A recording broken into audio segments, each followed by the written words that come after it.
What is up, Elevation Nation? Welcome back to another Fortitude in 15 episode. I'm Sam. This is Parker.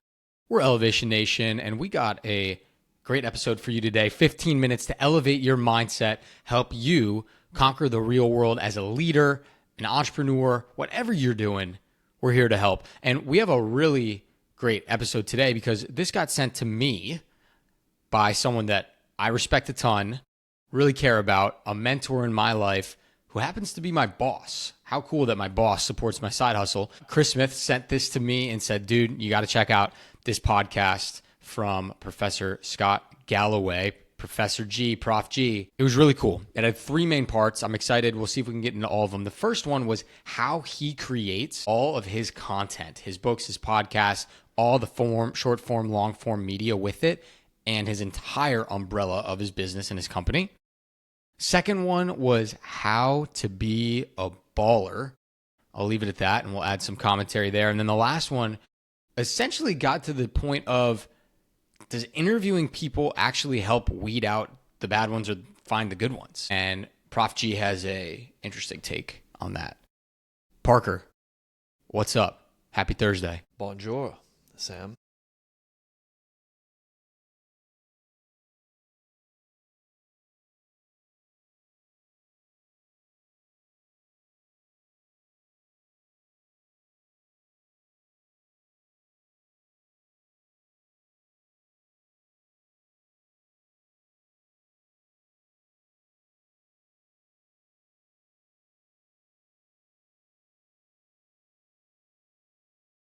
I'm excited for this conversation. Let's get into it.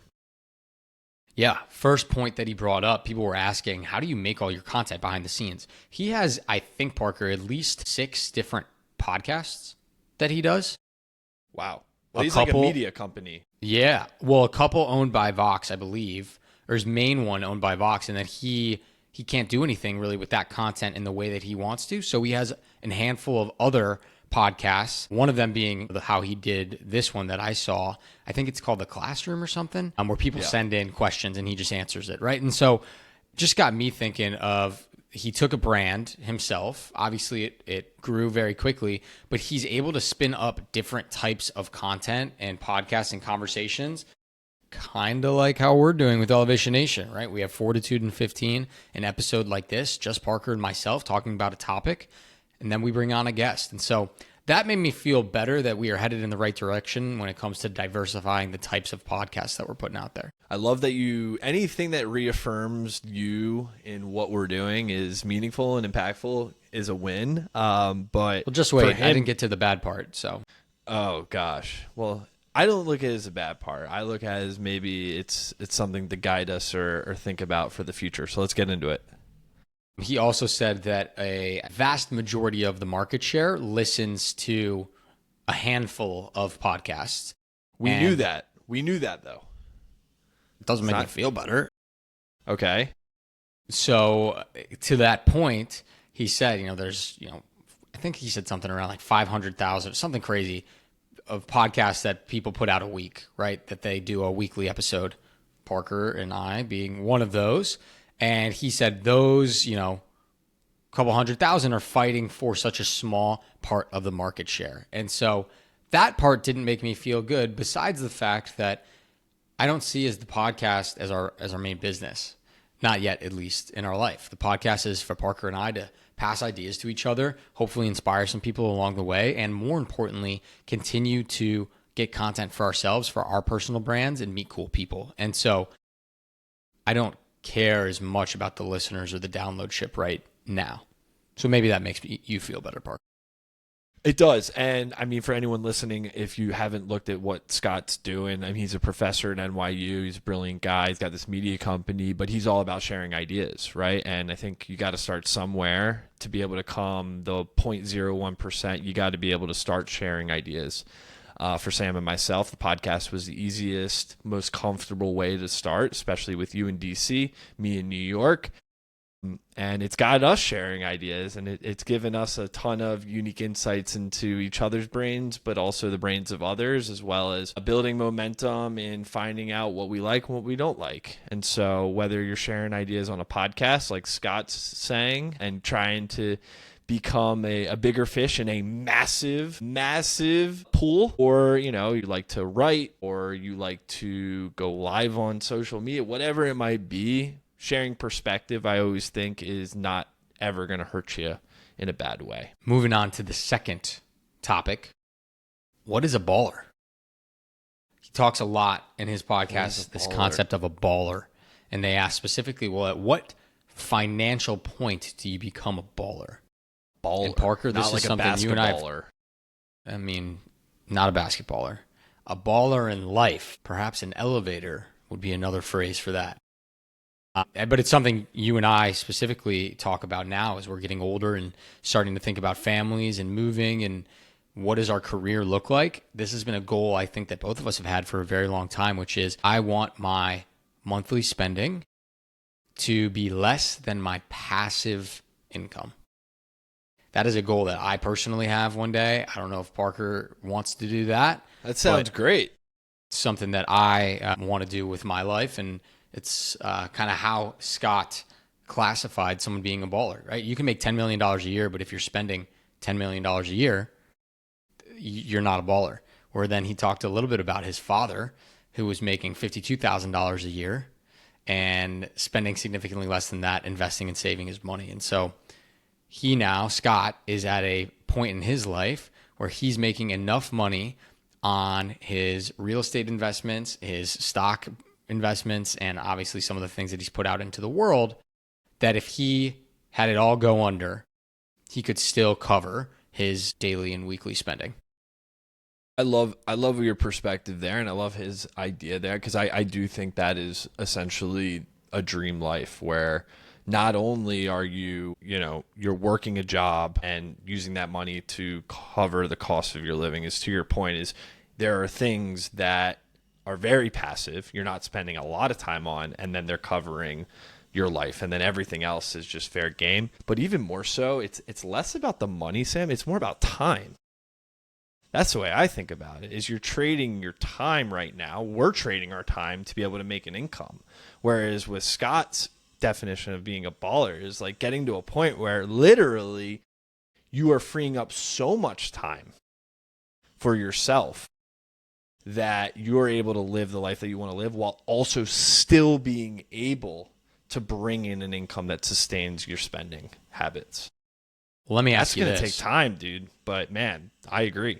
Baller status right there. I have no doubt it'll happen for me. I'm manifesting that to the universe, and I can't wait for that. But I have a follow-up question for you, Parker. We say and we treat that this baller life, free time to do what you want when you want it. We in our community have been very lucky in entrepreneurship. Some of the people we've met have met some folks that have sold their businesses for millions of dollars, and then they don't have anything to build towards. And those folks actually have shared with us that they've been more depressed than many people. So Parker, I ask you, like, okay, you get all this free time now. How is Parker Yablon going to spend that free time working towards something so that he doesn't fall into that trap that so many entrepreneurs do when they sell? Well, one, I think I'm very far away from that. Secondly is, I don't know, I feel as if we built, hypothetically, Elevation Nation into something that would eventually get to a point where it could sell, right? Like, would we want to fully 100% give it up? Or would we want to give up 90% of it and still have stake, still have voice and power into what we are building, so that we do not only have like interest financially, but also interest from like motivation. Like we can wake up and still have a passion to do the work and like still give time to it. Whereas you're to your point is like people we've talked to giving up 100% of their ownership, which means that they're not involved in it anymore. They completely sold off. And then to your point is the challenge is now you got to go find what's next. I would sell 100% because I know what I want to do with my free time. You know what you want to do with your free time, but that could I do. change, dude. I have a perfect model. That will change over time. What you want to do with your free time. I mean, sure, but right now I know what I want to do with my free time. I have a dream model. His name's Michael Paul. Okay. I want to treat life like a video game and do mini quests to learn intimately from an expert or a master their skill for like 3 to 6 months. I think that is the coolest way to live. So sure, I guess that could change, but for me, that is how I would love to spend my free time. Just give me 3 months with a master sommelier learning wine. Cool. Yeah. And I learned wine. Awesome. What's the next thing I want to do? I want to learn woodworking. Cool. Right? Like, what are the skills that you want as a man that you think are cool? Things that you're interested in. Yeah. I'm going to go be a archaeologist, right? Like, I don't know. Go try all the cool stuff that you always wanted to do in your life and then get really good at it, and you'd have money and time and funds to like pay to learn from the best. That's how I see my dream life. Sounds great. I mean, like Philip used to always say when he would retire and money wasn't a problem, he always wanted to like be the manager of a zoo or a park, which I think is pretty funny, but pretty fun too. I would do that. That sounds great. Parker, the manager of the park. That would be wild. I'm manifesting that. How about that? One day. There you go. I believe in you, buddy. A park. It doesn't need to be the park, like the Central Park. It could be a park. A park wherever. Yeah, exactly. All right. What's the third? I know you said 2. There's a third one. Yeah, he was someone put in a question asking how he kind of interviewed folks and got folks onto his team. He was just sharing that interviews are kind of pointless in today's day and age. And he shared that it's so much more important to have a reference or a referral from someone that he trusts, because so many people can be good interviewers and know how to schmooze or be confident. And sure, that shows social skills and EQ. And obviously, I think right now that's all you have to rely on. But I think, Parker, as we go from junior employees, right, the only way people knew us to get into Big Four consulting was interviewing, right? Even think about getting referred to one of these Big Four. I don't even know if that holds any weight anymore. The reference doesn't matter, right? Because it's a very junior role. They want to have you go through the interview process, do the thing, make sure you got the social skills, the entry, GPA, call it a day. When you get to a higher level career, CEOs of companies wanting to go be an entrepreneur, right? It's all reference. You could knock out an interview. I don't know if that matters in the world that we're trying to go into, which I think is more entrepreneurial. I think it's probably introductory. It's like, oh, you still got to meet the person. You still got to understand what they're about and their values. And I think a big piece too is like, do you guys vibe? Like, is there a cultural connection through that conversation? But I completely agree. And I don't think he's like recreating the wheel here or saying like this new idea. Like, I feel like as people do grow up in their roles or want more senior roles, yes, reference holds that much more weight, especially from other people that you like know. Dude, I mean, the reference game is huge. Agreed. It's an interesting point too.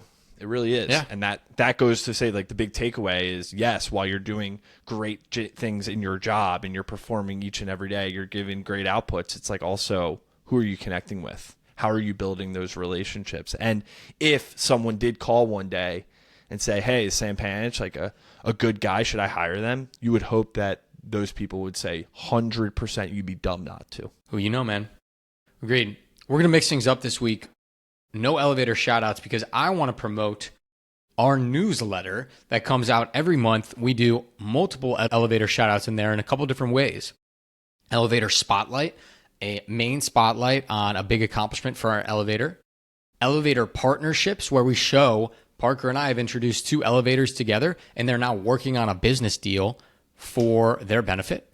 And then some other elevator little highlights that we like to throw in there. Small little tidbits of little things we want to celebrate in Elevation Nation. So no elevator shout outs besides for our future elevator, Professor Scott Galloway. We can't wait to have you on the podcast. One day, that's the point, Sam, where we know like, wow, okay, we're doing something right. Amen to that, brother. I don't think all we're right, far Elevation away, Nation. though.